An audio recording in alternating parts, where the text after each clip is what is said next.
بسم اللہ الرحمن الرحیم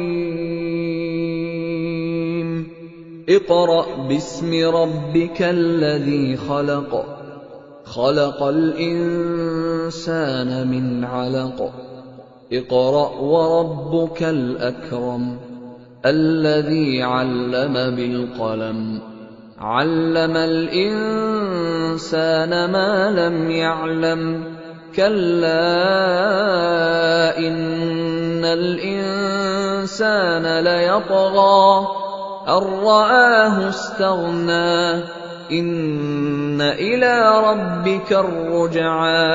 اے نبی صلی اللہ علیہ وآلہ وسلم، اپنے پروردگار کا نام لے کر پڑھو جس نے تمام کائنات کو پیدا کیا، جس نے انسان کو خون کی پھٹکی سے بنایا۔ پڑھو اور تمہارا پروردگار بڑا کریم ہے، جس نے قلم کے ذریعے سے علم سکھایا اور انسان کو وہ باتیں سکھائیں جن کا اس کو علم نہ تھا، مگر انسان سرکش ہو جاتا ہے اس بنا پر کہ وہ اپنے آپ کو بے نیاز سمجھتا ہے۔ کچھ شک نہیں کہ سب کو تمہارے پروردگار ہی کی طرف لوٹ کر جانا ہے۔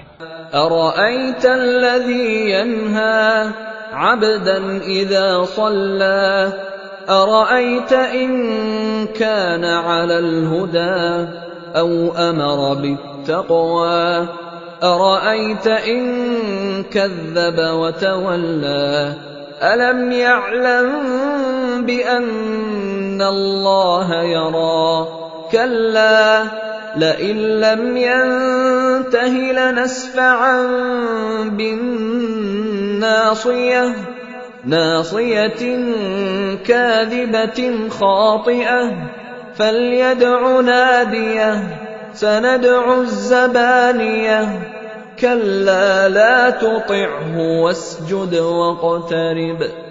کیا تم نے اس شخص کو دیکھا جو منع کرتا ہے، یعنی ایک بندے کو جب وہ نماز پڑھنے لگتا ہے؟ بھلا دیکھو تو اگر یہ راہ راست پر ہو یا پرہیزگاری کا حکم کرے تو منع کرنا کیسا؟ تو اس کا انجام کیا ہوگا؟ ذرا دیکھو تو اگر اس نے دین حق کو جھٹلایا اور اس سے منہ موڑا، کیا اس کو معلوم نہیں کہ اللہ دیکھ رہا ہے؟ دیکھو اگر وہ باز نہ آئے گا تو ہم اس کی پیشانی کے بال پکڑ کر گھسیٹیں گے، یعنی اس جھوٹے خطاکار کی پیشانی کے بال، تو وہ اپنے یاران مجلس کو بلا لے، ہم بھی دوزخ کے فرشتوں کو بلائیں گے۔ دیکھو اس کا کہا نہ ماننا اور سجدہ کرنا اور اللہ کا قرب حاصل کرتے رہنا۔ چونکہ آیت سجدہ تلاوت کی گئی ہے لہذا سامعین پر سجدہ واجب ہے۔ صدق اللہ العظیم۔